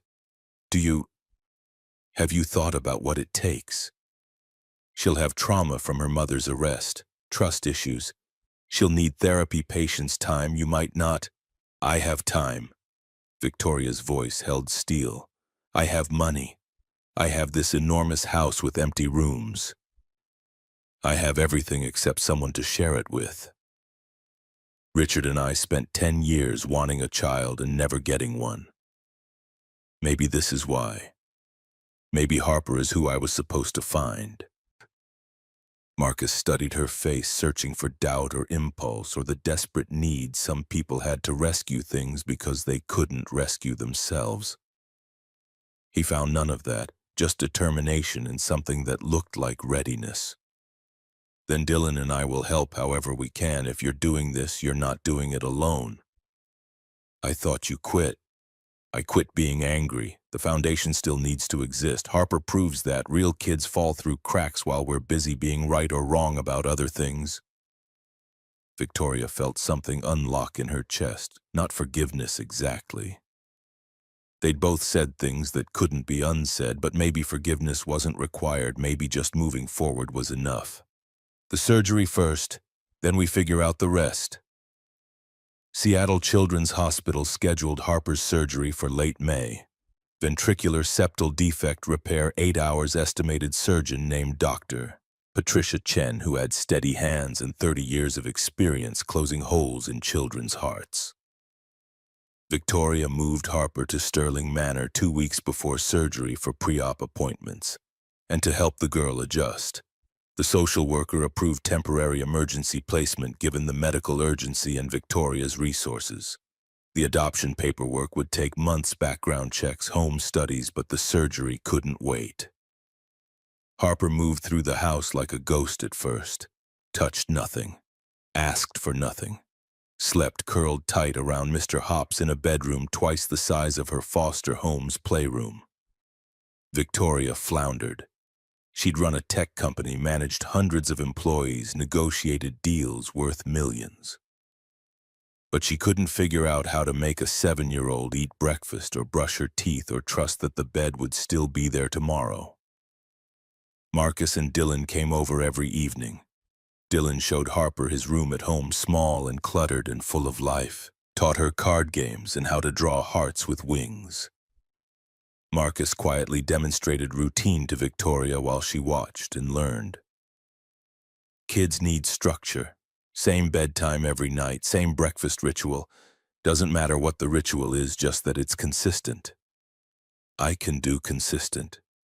And they need to see you eat with them, not just provide food. Sit down, share the meal. Richard and I never ate together, not really. We had the dining room for show, but we ate separately working. Harper needs to see you, needs to know you're real and present and not going to disappear. So Victoria learned, sat at the kitchen island for cereal every morning even though she'd never eaten breakfast before. read picture books at bedtime even though her voice felt awkward and uncertain, enrolled Harper in a child therapist who specialized in trauma, took her shopping for new clothes and let the girl pick out purple everything because that was her favorite color.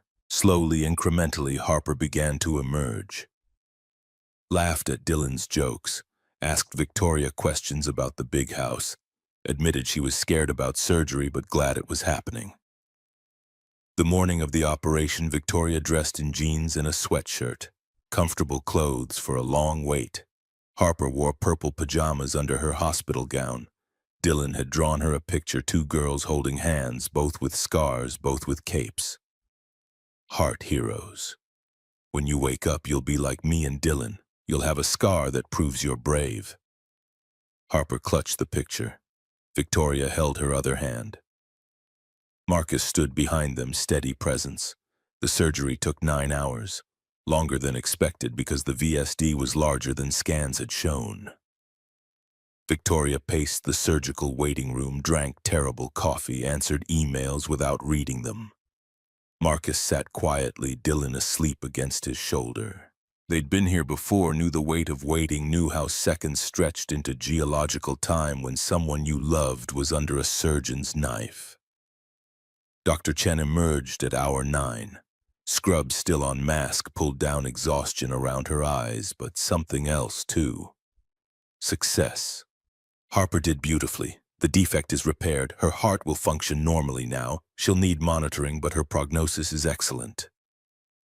Victoria's legs gave out. She sat down hard on a chair, hands shaking, tears streaming down her face without permission. Marcus's hand found her shoulder, squeezed. She's going to be okay. Not a question, a statement, a truth they could finally believe. Recovery took 3 weeks. Harper in the ICU for 5 days, then moved to a regular room where Dylan visited every afternoon with new drawings. Victoria never left except to shower at home and change clothes. Slept in the chair by Harper's bed, woke to every monitor beep, learned the rhythms of healing. Harper's first words after waking. Did they fix it? They fixed it. Your heart is strong now. Am I still broken? You were never broken, just needed some help. We all need help sometimes. The girl processed this. Then are you still going to adopt me now that I'm fixed? Victoria's throat closed. She'd forgotten that Harper might think she was conditional. A project to repair, then discard. I'm adopting you because I want you, not because you need fixing. You're my daughter now, Harper. Heart working or not working, you're mine if you want to be mine. Harper reached for Victoria's hand. I want to be yours. Simple as that. The contract made. Mother and daughter by choice instead of blood, which maybe made it stronger. Jonathan's Heart Foundation reopened quietly in July. Same office above the coffee shop, same logo, different protocols. Marcus and Victoria instituted a new system. Every application required 3 levels of approval. Marcus interviewed families in person, assessed credibility. Victoria verified financial and medical information through independent sources. Any case either of them had doubts about got escalated to a third party. A medical social worker named Mackenzie Hartwell, who'd spent 15 years in pediatric hospitals. Mackenzie brought structure and detachment. Early 30s efficient saw systems where Marcus saw people in numbers, where Victoria saw stories. The 3 of them formed a triangle compassion analysis process, each checking the other's weaknesses. They helped 12 children in the next 6 months. Established careful paper trails. Built relationships with hospital financial departments. Created sustainable practices that could scale. But scaling brought its own problems. By January of the following year, applications flooded in. 20 per month became 50. 50 became 127 in April alone. News stories about the foundation had gone viral online. Desperate families who'd exhausted every other option applied in waves. Victoria hired 2 more case managers, rented bigger office space. The foundation that had been personal and small became an organization with staff meetings and board reports and growth charts. Marcus felt it slipping away from them, felt the personal connection that had driven everything getting buried under bureaucracy. He worked longer hours, took every interview himself, refused to delegate the human interaction to people who hadn't sat where he'd sat. The Trevor Donovan case landed on his desk in May. 16 years old, needed a heart transplant. $850,000, the most expensive case they'd considered. Trevor's father worked as an engineer for Boeing. Not poor, not rich, solidly middle class until medical bills destroyed them. Victoria's initial assessment: they can afford this if they sell their house. Marcus's counter: should they have to? Richard didn't ask if we could afford Dylan's surgery if we sold everything. He just helped. We can't help everyone. $850,000 saves one person or helps 4 or 5 others. So we're making cost-benefit analyses on children's lives now. That's what we've become.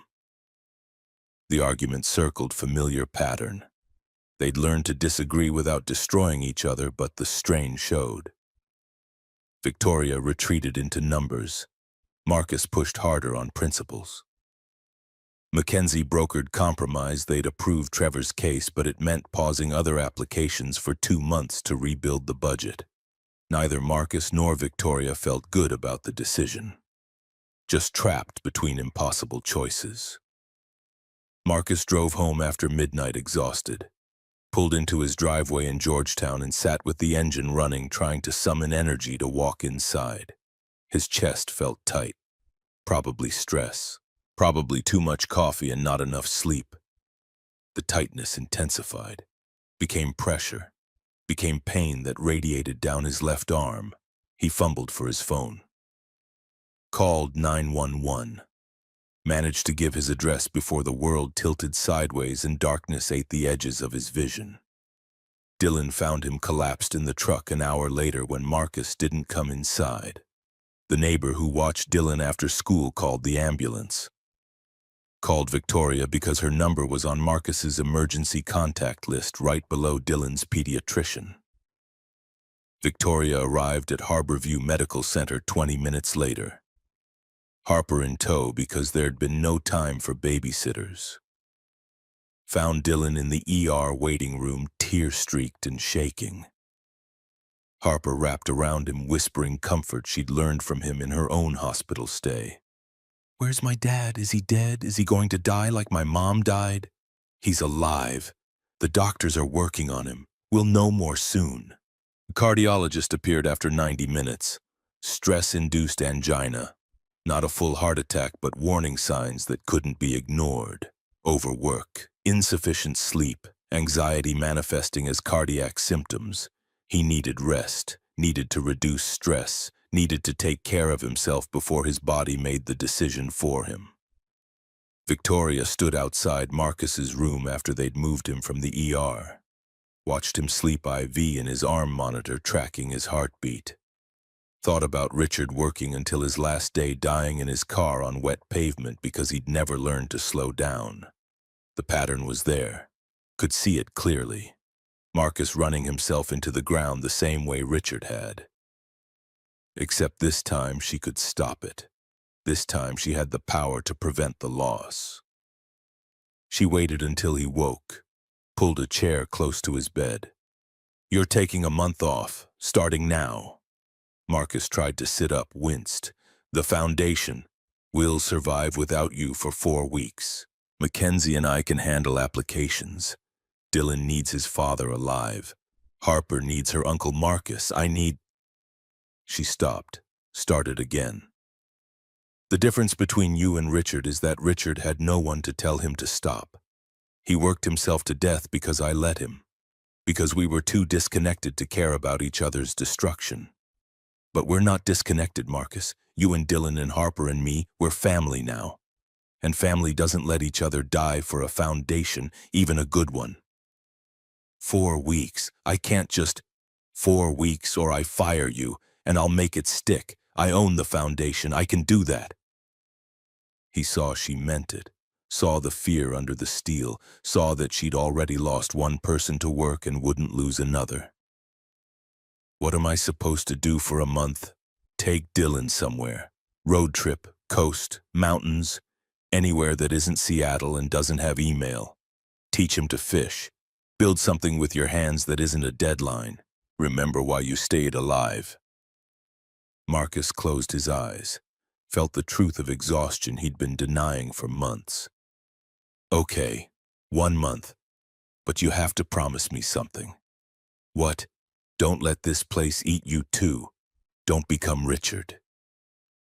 Victoria's smile was sad. I'm trying not to. It's harder than it looks. Marcus took Dylan to the Oregon coast, rented a cabin outside Cannon Beach for a week, then drove down through redwoods. Taught Dylan to skip stones on tide pools, built driftwood forts on empty beaches. Caught nothing while fishing, but Dylan thought it was the best vacation ever. Away from email and applications and impossible decisions, Marcus felt his chest loosen. Could breathe fully for the first time in months. Could sleep without checking his phone at 3 a.m. Could just be dad instead of co-director or savior or any other role that demanded pieces of himself he didn't have to give. Dylan asked questions about Harper, about Victoria, about whether they were really family now or just pretending. Real family, the kind you choose. Like Richard chose us. Yeah, buddy, exactly like that. While Marcus recovered, Victoria restructured, hired Mackenzie as full-time co-director of operations, gave her authority over processes, paperwork, compliance. Let her be the bureaucrat Victoria had never wanted to be. Victoria kept strategy and fundraising. Marcus would return to family services, the interviews, the human assessment, the connection that made the foundation matter. The board approved the changes. The foundation had saved 47 children in 18 months, gained enough reputation that major donors were calling. The Seattle Times ran a feature story. A tech billionaire pledged $1 million. They were becoming sustainable. Harper's adoption finalized in September. Judge Parker signed the order making it official. Harper Sterling Callahan keeping her birth name as middle name, taking Victoria's as family. She turned 8 a week later. They threw a party at Sterling Manor, first party the house had ever held. Dylan and Harper wore matching Heart Heroes shirts. 14 kids from Harper's new school showed up. Victoria stood on the deck watching children run through her yard and thought about Richard. About how he'd wanted this house full of life purpose beyond profit, meaning that outlasted success. She'd finally given him what they couldn't build together. Just had to lose him first to find it. Late September brought an envelope from Harrison and Associates, Richard's law firm. Victoria opened it at her desk, expecting another estate matter or tax document. Found instead a letter on partner letterhead.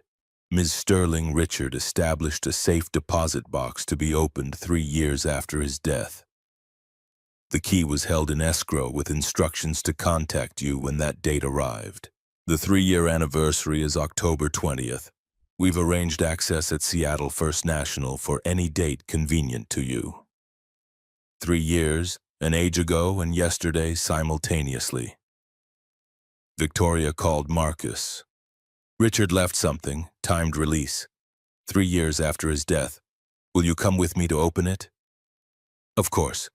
Dylan and Harper too. I think they should be there. Whatever this is, it involves all of us.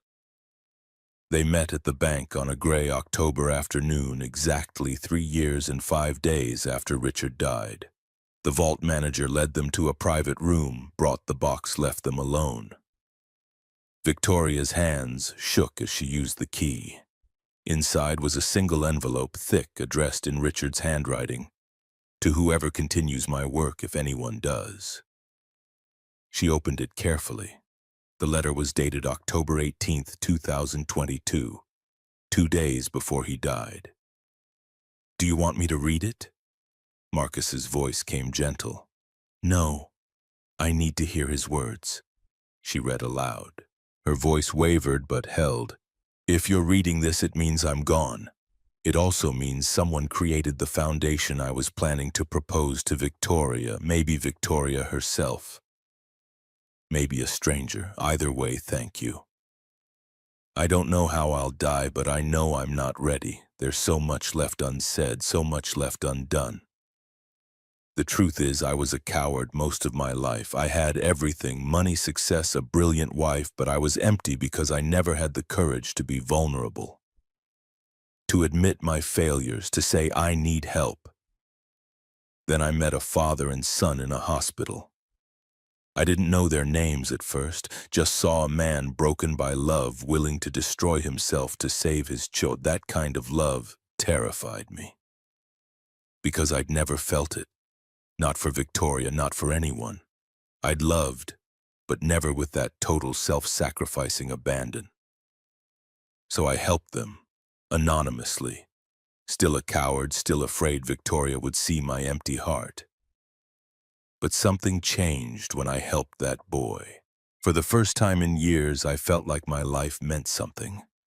Like the money I'd accumulated wasn't just numbers, but tools to change the world.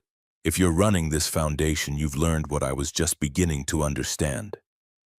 That wealth means nothing if you hoard it. That the point is giving it away to those who need it most. I'm leaving $10 million in a trust, specifically for Jonathan's Heart Foundation. Use it wisely. Save as many children as you can. And if Victoria is reading this, my love, I'm sorry. Sorry for the distance, the silence, the years we wasted. Sorry I was too proud to say I needed you, too scared to admit I'd failed you. You deserved a partner, not a ghost sharing your house. If you've built this foundation, it means you found the boy I helped. Means you learned my secret. I hope you can forgive me for keeping it. And I hope you found what I was searching for, purpose that fills the emptiness. I love you, Victoria. I always did. I just forgot how to show it. To whoever reads this, make every second count. Live well, be kind, and never walk past someone in pain without stopping to help. Yours in hope, Richard Sterling.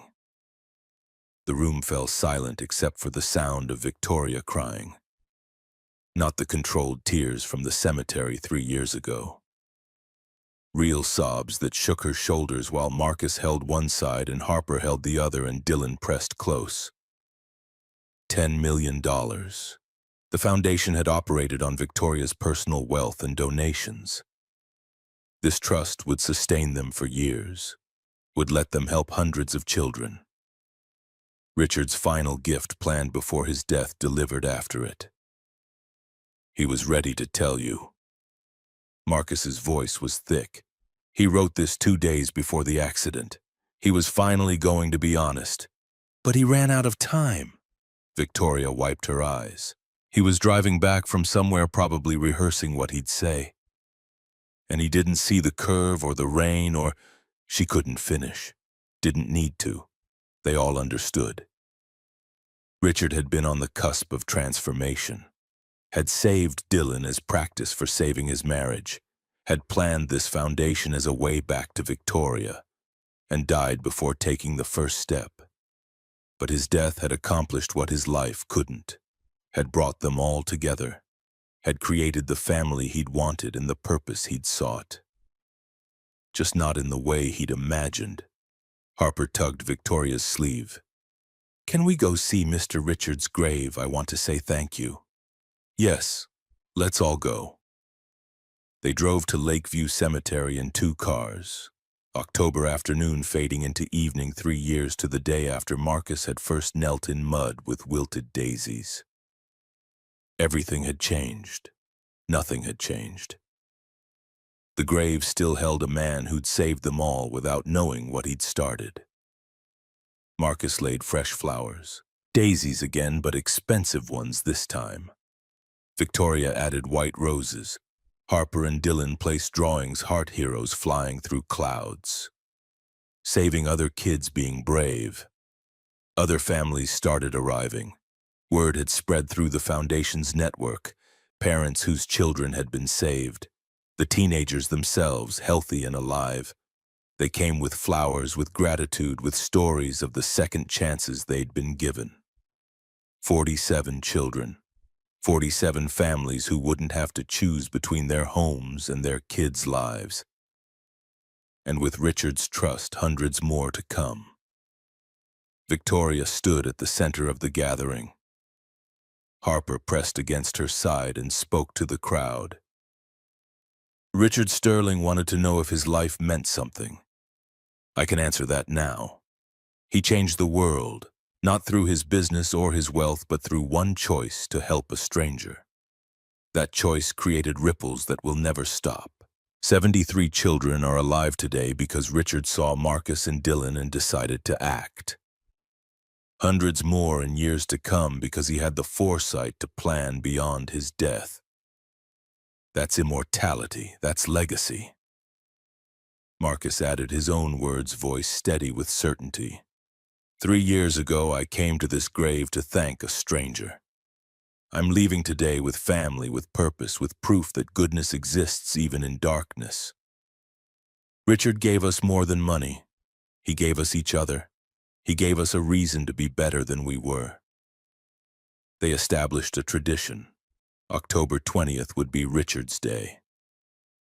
Annual gathering at the grave, celebration of lives saved, families helped.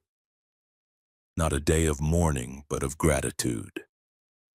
As the crowd dispersed, as sunset painted Seattle's sky in shades of gold and rose, Marcus stood with Victoria and the kids, their odd assembled family, carpenter and CEO. 2 children saved by the same ghost, bound together by debt that could never be repaid, but could be paid forward forever. Harper held Victoria's hand. Dylan held Marcus's, the 4 of them connected in a chain. Same time next year, Dylan's voice carried the ritual they'd established. Same time every year, Victoria confirmed. Always. They walked together toward the parking lot. Marcus felt the watch on his wrist, Richard's watch ticking forward. Each second a gift, each moment a chance to make different choices than the man buried behind them. The foundation occupied larger offices now, staff of 7, operating budget in millions. Professional operation that bore little resemblance to the scrappy startup they'd launched above a coffee shop. But the mission stayed pure. The hearts they saved stayed real. The families they helped stayed grateful. Marcus had learned to balance, worked 40-hour weeks instead of 80, took weekends off, built furniture in his workshop for pleasure instead of necessity. Dylan thrived in middle school. Harper called him Uncle Marcus and meant it. Victoria had learned to be a mother, still ran her tech company but delegated more, trusted more, left work at work, attended Harper's school events, helped with homework, read bedtime stories even though Harper could read herself now. Became the parent Richard had wanted to be. They gathered at Sterling Manor most Sundays, cooked together, Victoria learning, Marcus teaching. Dylan and Harper would disappear into the enormous house playing elaborate games. The adults would drink coffee and talk about the week, about challenges, about the careful balance between saving everyone and saving themselves. In the quiet moments, Victoria sometimes pulled out Richard's letter.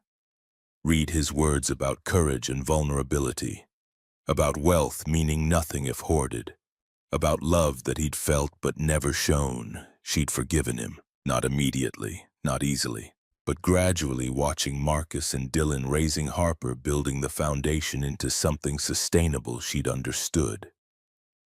Richard had been trying, had been on the path, had run out of time before reaching the destination. That's what mortality meant. You didn't get unlimited chances, you got the moments you had and nothing more. Richard had used his last moments to try changing course, had left money and letters and watches as breadcrumbs for those who came after. Victoria had followed those breadcrumbs to Marcus, to Dylan, to Harper, to a family that looked nothing like what she'd imagined but felt more real than anything she'd had before.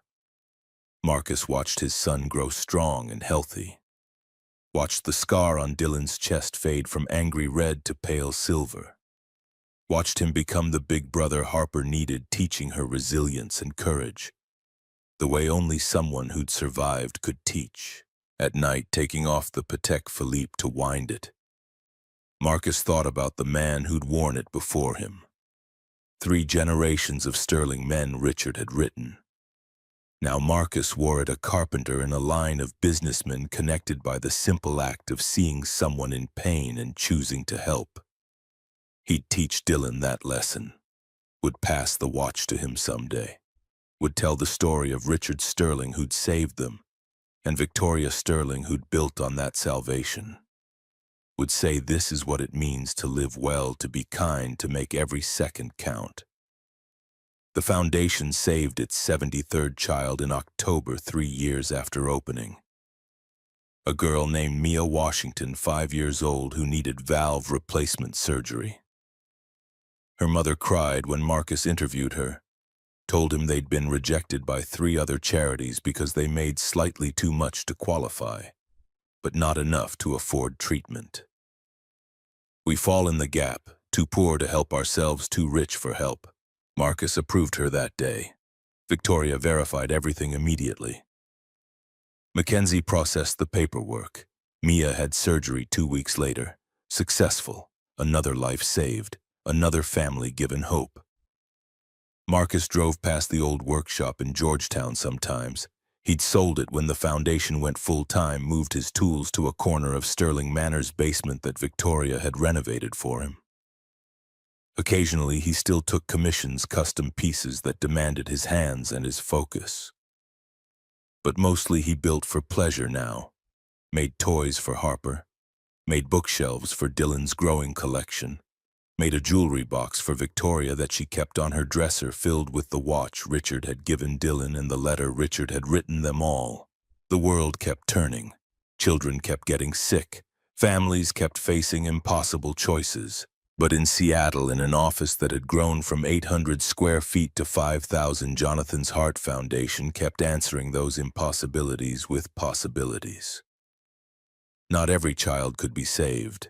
The math remained brutal.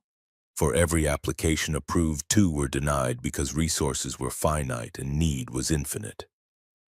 Marcus and Victoria lived with that weight, learned to carry it without being crushed. Learned that doing some good was better than doing no good, even when it meant saying no to desperate parents who reminded them of themselves. They'd saved 73 lives, would save hundreds more. Each one a ripple in water spreading outward to touch families and futures they'd never see. Each one proof that Richard Sterling's choice to help a stranger had created something bigger than money, more lasting than stone. The watch on Marcus's wrist ticked forward, counting seconds that used to feel endless but now felt precious. Every tick was a child's heartbeat. Every talk was a parent's breath of relief. Every passing hour was another family given the chance they'd almost lost. Richard Sterling died 3 years ago, but his name would be spoken for generations. In hospital waiting rooms where families learned their child could be saved. In foundation offices where staff processed applications.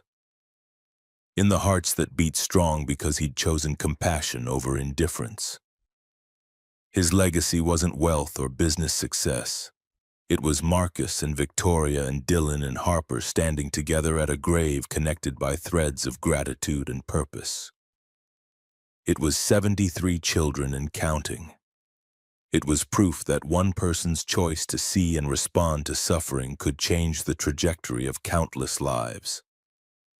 The rain had stopped 3 years ago, but the growth from that rain continued. Roots deepening, branches spreading, seeds carried on wind to places Richard would never see but would forever touch. That was the gift. That was the answer to his question about whether his life had meant something. Not the money, not the company, not the accolades. Just this people he never met carrying forward the kindness he'd shown, multiplying it endlessly, proving that love, even from strangers, was the most powerful force in the world.